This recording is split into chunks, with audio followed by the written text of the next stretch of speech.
बदलत्या काळानुसार आपण चालीरीती, रूढी, परंपरा आणि राहणीमान आपण विसरत चाललो आहोत. मात्र चिपळूणच्या वाशिष्ठी डेअरीच्या दूध डेअरीच्या प्रदर्शनामध्ये, कृषी प्रदर्शनामध्ये आपलं जुनं राहणीमान कशा प्रद्धतीचं आहे हे दाखवण्याचा प्रयत्न या ठिकाणी करण्यात आलेला आहे.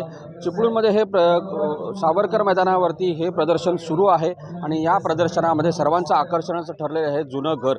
अगदी केमळाचं घर, जे कोकणाच्या रूढी परंपरा या दाखवण्याचा प्रयत्न या ठिकाणी केलेला आहे. आपण जर घराच्या बाहेर बघितलं तर रांजण आहे, जे जुन्या काळामध्ये रांजण घराच्या बाहेर ठेवलं जायचं. त्याचबरोबर गॅस बत्ती देखील या ठिकाणी ठेवण्यात आलेली आहे आणि अतिशय जुनी म्हणजे केमळ्याची घरं पूर्वापार जी होती केमळ्याची घरं या ठिकाणी होती आणि ती केमळ्याची घरं दाखवण्याचा प्रयत्न या ठिकाणी एका शेतकऱ्याने केलेला आहे.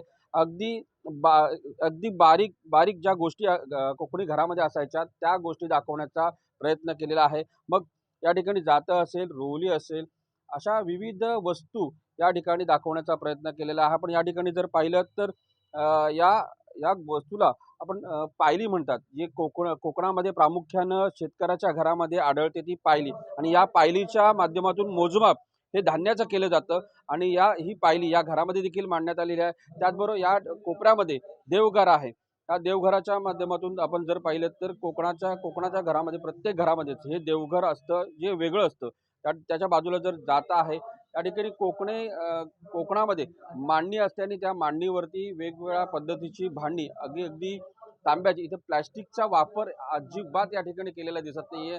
जुनी तांब्याची भांडी असतील, जर्मनची भांडी असतील, अशी वेगवेगळी भांडी या ठिकाणी असल्याचं आपल्याला पाहायला मिळतं. त्याचबरोबर चूल, आता जर गॅस असेल, वेगवेगळ्या पद्धतीचे ज्वलनशील घटकावरती आपण अन्न शिजवतो. मात्र प्रामुख्याने जर कोकणामध्ये पाहिलं तर चुलीचा वापर आजही काही ठिकाणी ग्रामीण भागामध्ये केला जातो. ते दाखवण्याचा या ठिकाणी प्रयत्न केलेला आणि हे घर पूर्णपणे मातीचं आहे आणि इको फ्रेंडली आहे.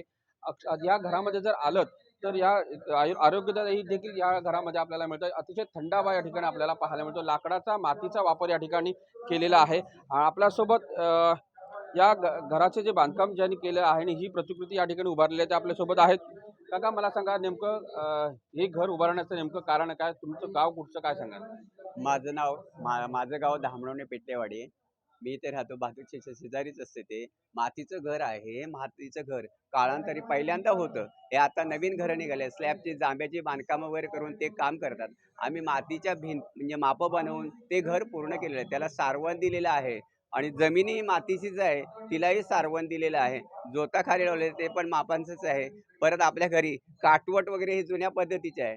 भाणवस आहे. इथं आपल्या इथं चूल केलेली आहे. लाकडं आम्ही वापरतो, पहिल्यापासून लाकडच वापरत होतो. घरी घोंगडा आहे, इथं एक नामनदिवा आहे, मुसळ आहे, जातं वगैरे, पेटार आहे, नाचणी वगैरे, तांदूळ हे जुन्यातलं सर्व आमच्याकडे वापरतो आम्ही. नक्कीच. आता जुन्या पद्धतीची ही गोष्टी आहेत.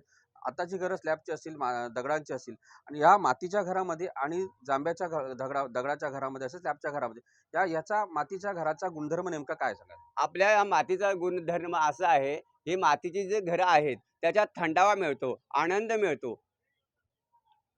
नक्कीच. आपण पाहिलं तर या मातीच्या घरामध्ये थंडावा, ओलावा आणि मायेची ऊब या कोकणी माणसाच्या मनामध्ये, घरामध्ये आपल्याला पाहायला मिळते. त्यामुळे ही प्रतिकृती नक्कीच सर्व जे हे प्रदर्शन पाहण्यासाठी येत आहेत त्यांचं हे आकर्षणाचं केंद्रबिंदू ठरत आहे. अमोल कले, साम टीव्ही, चिपळूण, रत्नागिरी.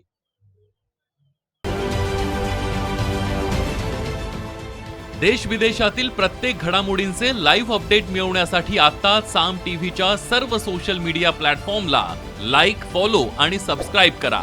तसंच सर्व नोटिफिकेशनसाठी बेल आयकॉन प्रेस करायला विसरू नका.